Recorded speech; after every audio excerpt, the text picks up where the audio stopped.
Okay. Hey everyone, welcome to the Harbor community meeting. So the agenda for today is, let me share my screen.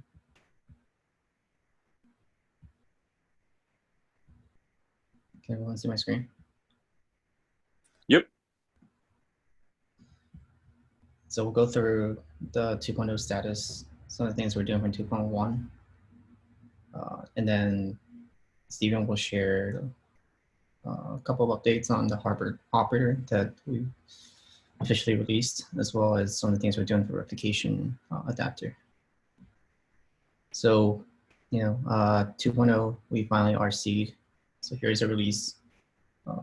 So what this means is 2.0 is going to be mix Harbor into a completely OCI compatible registry. So you can manage images, manifest lists, and Helm charts, other OCI artifacts like CNABs, OP8s, as long as it tapers to the OCI image spec, it should be able to be hosted on Harbor. So everything that you could do with container images and Helm charts, you can now do for multi-arch images, manifest lists as well. So push, pull, delete, tag, replicate, scan, etc. And so I think that makes us the first open source registry that's fully OCI compliant, that has support for multi-arch images. At least I think we are. And if we're not, it shows that we're moving in the right direction. And I think the only thing that's remaining is finish running the OCI conformance tests. And I think that's in progress right now. So a couple of the additional feature highlights, in this release, we replaced Clair with Trivy as a default vulnerability scanner. We talked about that on the previous call. So the Trivy has wider coverage for different OS and application package managers that Clair does not. But that's not to say that you can't use Clair anymore or that it's replaced. If you're upgrading from an instance of Harbor where you have Clair as your default scanner for a project, then it'll remain the default and scan. But for new installations, Clair Trivy will be the default scanner. So we had a demo previously on using TLS for all inter-component traffic. We added some webhooks for additional events like scanning, tag retention, and we have the ability to configure webhooks that send, or the ability to send webhooks to your Slack as opposed to just an HTTP endpoint. And we also made some minor enhancements to the robot accounts so that users can set an expiration time for every individual robot account as opposed to a system-wide expiration date. And, the next step is to scope robots out of projects so you can have a robot that spans multiple projects, right? So, we want people to try it out and give us some feedback. I believe we will GA the second week of May, so.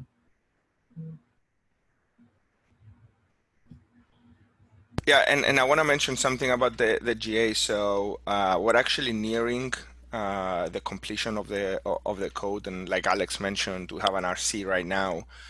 It's very likely that we'll kind of wrap up most of the things in Harbor by the end of this month, probably the 30th of April. However, we need to write documentation. We no longer have a documentation resource that was working in parallel with the Harbor team to produce docs. So we're going to take a couple of weeks after that date to kind of write up the docs, finish up blog posts, and all the other ancillary things that come with the release. And then kind of once we're done with that, we'll kind of wrap things up. So we're kind of almost operating like Kubernetes does, right? Where there's a code freeze and there's an RC freeze. And then after that, they have another extra 1 week for documentation. We're going to need that. So it looks like even though we're going to complete and the bits are going to be ready and final at the end of this month, we're not going to be able to kind of push a release out until a couple of weeks later to give us adequate time for docs. just giving everybody a heads up that there's going to be some documentation requests after that to kind of write and illustrate all the new features that we're adding, right? And we've added quite a bit. Mm-hmm. So that's where we are with 2.0. You know, it's been a pretty long release. This was originally planned for release around KubeCon, but you know that never happened, and so you know I think we, like I said, I think we are the first open source container registry to be OCI compliant. So yeah, I hope everyone tries it out and give us some feedback. And then we have a 2.1 that's being planned right now. So you can head on over to the project board to see some of the things that were being considered being for the 2.1. They're not finalized yet, but you know, a couple of the big features that we're thinking about are the non-blocking garbage collection, proxy cache, and support for P2P integration with tools like Alibaba, Dragonfly, and Uber Kraken. So I went through what non-blocking GC meant and what proxy cache is. So I won't you know hammer it again this time. But yeah, the proposals are out. So hopefully, you know, anyone, and especially the maintainers, you know, we hope you try to give some feedback. So then I'll hand it over to Stephen to talk a little bit about what's going on with the Harbor operator.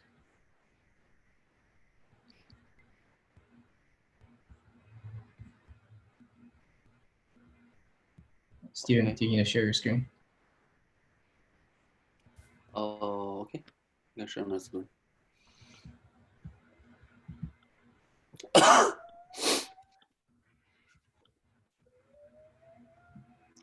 Yeah, you need to stop, then I can start to share my screen.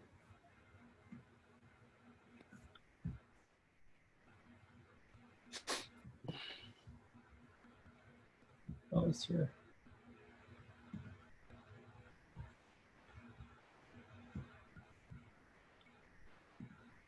There you go.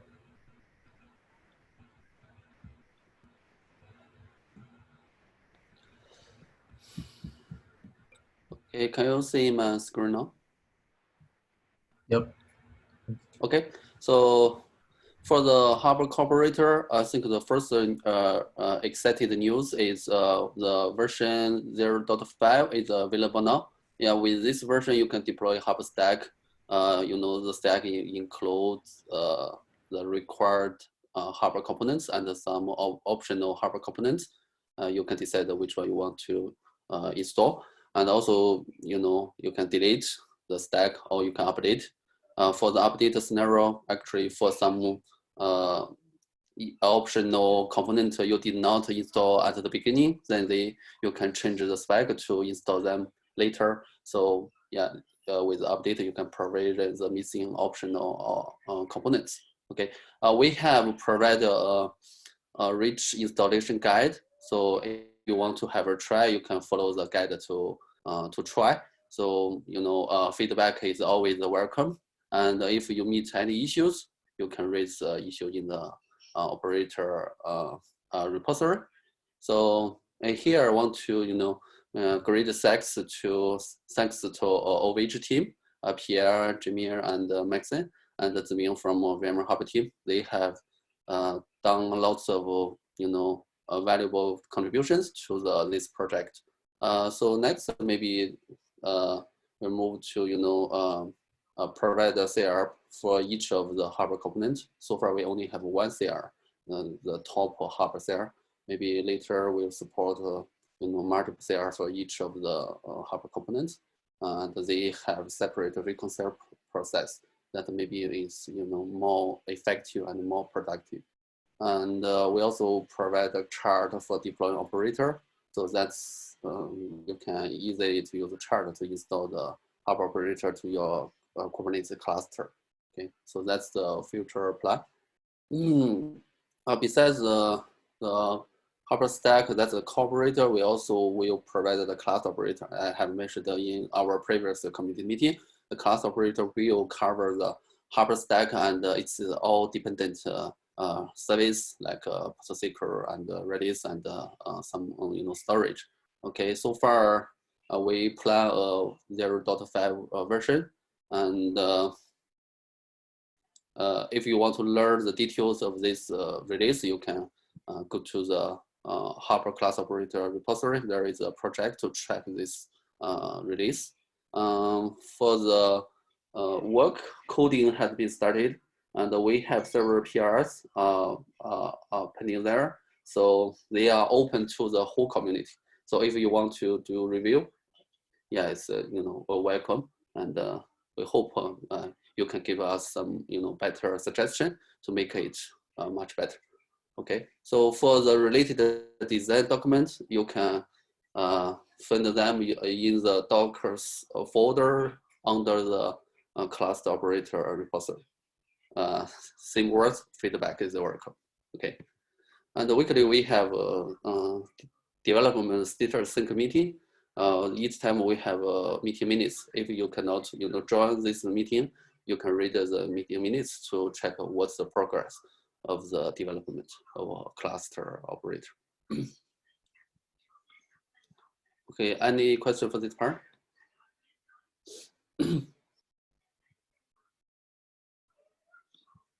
Okay, so I'll move to the replication adapter compatibility testing framework. As we know, replication is a very powerful feature of Harbor, and we support kinds of different registry really on the replication adapter. But recently we meet some, I have listed all of the adapter we have at present. Actually, we have some other new adapters are pending in the queue, but with lots of, so mainly replication adapter, we meet some challenge issue. That means because the targeting registry is all also doing some upgrading work, so they may be change some feature time and time, so that may cause the replication adapter may not work at some time. So far we only run some test case in the Harbor Notary testing case to cover the GCR, Docker Harbor, and the ECR. But I think we need to cover most of the supporting replication adapter. So we are planning to to design and develop a compatibility verification testing framework. This framework will be delivered by the replication work group. Last week we have a discussion meeting. I think we have got some draft ideas. We'll create a separate repository to to keep the related files and materials about this framework on the Go Harbor. And then in this repository, we'll set up a periodic, maybe daily running pipeline on top of the GitHub actions. And in this pipeline, we'll run the verification testing case. This testing case will leverage the current testing in the Notary pipeline. So that case.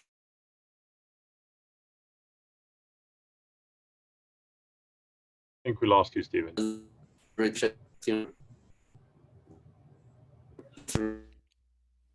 just Stephen, you're just coming in as robotic. Okay, so now can you hear me? Yeah, better. Hey, Stephen, turn off your video so that there will be a little bit more bandwidth. Sure. So I think maybe I continue my last sentence. So we'll try to run the test case for all of the Harbor supporting replication adapters to make sure they are still working with the specified version of Harbor. And after running the verification testing, we will generate a report, and this report we can check, publicly. So this testing report will be published, with open link, so everybody can check what happened. And we also, thinking maybe we can send some notification to some like a Slack channel to notify what happened if there is some failure in test case. So everything is still on the discussion and still on the designing. ZiMing from VMware Harbor team is leading the design work. Maybe if we finalize the design, we can update least proposing report format. Maybe we can test not only the current Harbor version, maybe we can cover one more version of Harbor for all over the supporting replication adapter. So after this framework is set up, if there's a new adapter introduced into Harbor, they need to first pass this verification test case. Of course, they need to first provide a new test case to cover its adapter. Then they need to pass such compatibility testing. So that's all from my side. Alex. Yeah, thanks, Stephen. That's great work. Does anyone have any questions or comments regarding 2.0 or the Harbor operator? I have a question for the operator. Sorry, I didn't have time to look into the code. I was wondering which framework are you using for implementing operator, because you can go for a client Go, you can go for Cube Builder or Operator SDK. I'm just curious, is finally the operator will land in the operator hub, or it's going to be just a Helm chart? Yeah, for the both two operators project, so far we use the COBOL builder. So it's not going to be installable through this operator hub, and we're not going to use the operator lifecycle management. It's going to be installed with a Helm chart, right? Mm-hmm. Okay. We can look into that. I haven't really played much with operators myself, but that's something that Stephen, we can take a look at and see what benefits or drawbacks it may have. And that's a good point, Daniel. Might be worth taking a look at some point and see what does it offer us anything beneficial. Yeah, I think they are similar in terms of where you put your code, and at the end of the day, those are CRDs and informers. But then Operator SDK has this additional spec, which is OLM, Operator Lifecycle Management. So they cater for upgrades, updates. And actually, I asked this question because we are also building some kind of open source security operator, and I'm asking the same question to myself. So I was wondering if you have some experience with both, but that's fine. Yeah, we can. Yeah, I think for the COBOL builder and the operator SDK, is very similar. Yeah, but COBOL builder maybe can provide a more scaffold code. It maybe makes the starting of the project is very easy, because COBOL builder has provide some wrapper code to make the lifecycle management process. It's more I think it's more simple, right? I have checked the two operator, also including the CODO, which maybe CODO is very similar like operator and Helm chart. Yeah, but I think because OVH just like the COBOL builder, and we think COBOL builder is simple, maybe it's easy. So we also in the class operator we also check use the COBOL builder. So not doing very concrete comparison between such different frameworks. Yeah, thanks for explanation. Got it.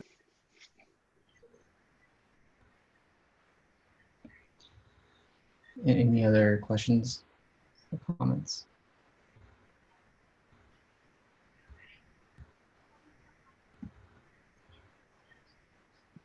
I wanted to add, I guess, one of the things on the 2.1 release, since a lot of the maintainers are on, we'll try to get a meeting together of all of us to discuss 2.1 and go through a high-level overview of the features. A lot of the maintainers can voice their opinion, and obviously the feedback should be open to the whole community. So if anybody wants to provide feedback on 2.1, ask about features, please do so. Alex shared some of the high-level features and some of the documents. So go ahead and read through them and take a look at them, and then the maintainer team will meet and discuss this and kind of start finalizing what 2.1 will look like. Yeah, and I think you know, most maintainers have an area that they work on, right? Like someone is more experienced with operators, or someone else might be more experienced with replication. But you know, for these kind of features, we welcome everyone's input. So it doesn't matter what you've previously been working on. Feel free to add comments to all of these proposals. So, no, we haven't done a really good job of, you know, making sure that every proposal has community PR, the community repo. I think we should start doing that, just to be consistent and to encourage people to add comments, because not everyone add comments on the tickets. So. Yeah, related to that, and because we started talking about the scope, and I have one issue for enabling those external security scanners, because now we have this, let's call it limitation. It's a nice word for, you know, robot account scope and privileges. And originally I opened an issue, and I'm wondering, should I turn it into a proposal so others could, you know, read it? Because for me, it was like a kind of a small proposal. It's sometimes hard for me to balance how we should approach this. You know, the story about, you know, for example, the scanners such as Aqua CSP, and I believe others will have hard time pulling the images to be able to scan them when the deployment security is enabled at the project level, right? Because then Harbor cannot tell whether you are, you know, Docker client or operator which is pulling the images, or you are a trusted third-party security scanner. So I would like to bring it to the as soon as possible, because we have a clients using Harbor and Aqua CSP, and they actually bumped to this issue and they're pinging every day. So I would like to include it. So Jeff, if you could advise me whether I should go for the proposal path or the issue, I'm fine with both.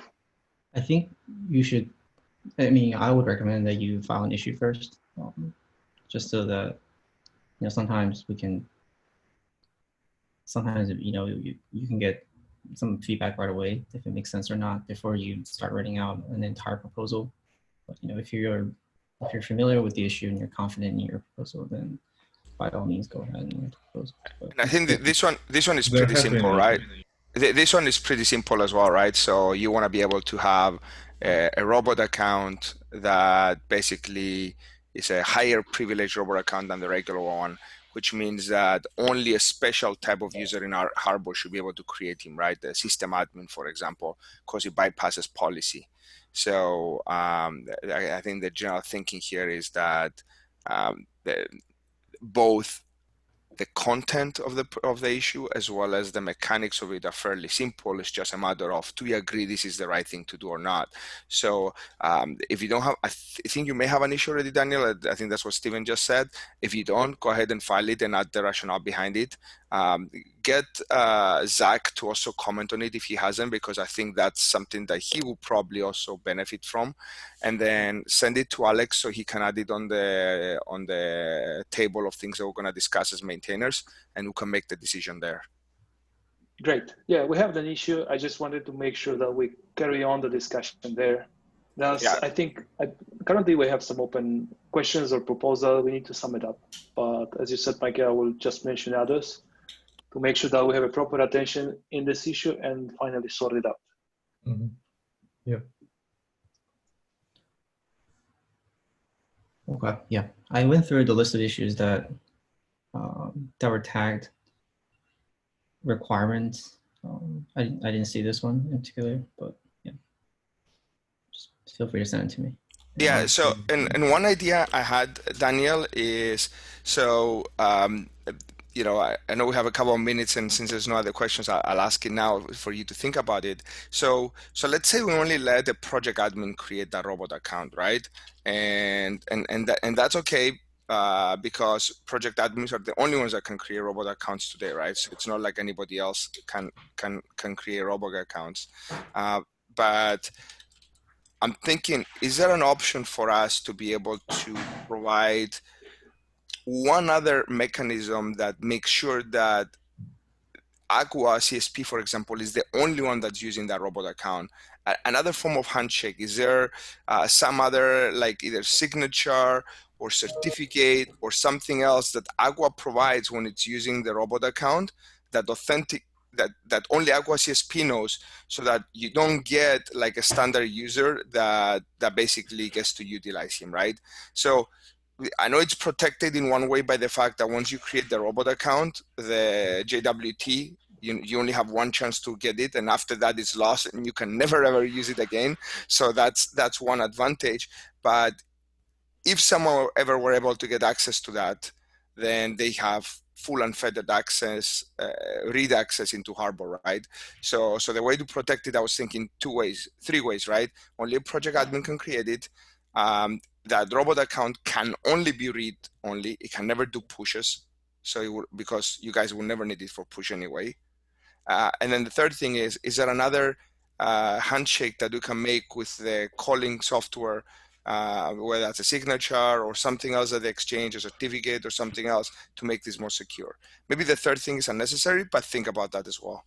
Yeah, I added some comment to that issue. I don't think robot account is the right way to go because it's scoped within the project. But for a scanner, it should pull image from any project. So it would be better we introduce some credential on the scanner registration part. You know, when the system admin add a scanner, Harbor can generate a credential particularly for this scanner to pull image, and will bypass all the security policies. So that should be tied to the scanner rather than using robot account. The robot account is something we introduced as a workaround internally. I don't think we should expose that to the user. That will be confusing, and it doesn't have sufficient scope for scanner to pull all the images. Absolutely, yeah, that makes sense, Daniel. It's a good idea. Okay, so I mean, let's discuss it to the maintainers. Let's finish up the proposal, send it to Alex, Daniel. We'll add it to the list, and we'll discuss it for 2.1. Oh, yeah, I like the idea that the other Daniel just mentioned, that maybe we could extend the registration part. Yeah, let me think about this. I will comment on that, and yeah, hopefully we can wrap it up with some conclusion and implement it. Great, thanks. And also offer some way to rotate those creds, right? So that's going to be important. So we like scanner registration should have an option to rotate them. Yeah, this is definitely.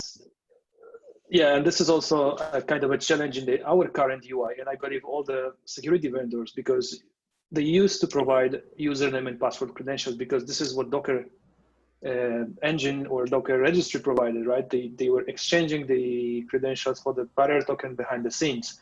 Now we are somehow extending this because this is a machine to the machine integrations, and we are somehow discovering this and making it standardized. So it's gonna take a while. Let's think about it together, and I'm gonna reply to all the comments. Yeah, we definitely want to make this scanner integration better. So we're committed to making sure we find a good solution here. Yeah, great, thank you. Yeah, I think Daniel Peck raised the proposal, right? A mark label with a kind of requirement, then we can see, we can follow up to start the discussion. Yep. Okay, thanks, Daniel. Any other questions or comments?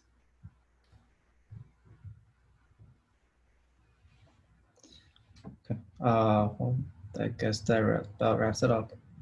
Thanks, everyone. Thank you all. Have a good day wherever you are. Or Thank good you. night in China. Have a good day. Bye. Bye-bye. Thank you. Bye-bye.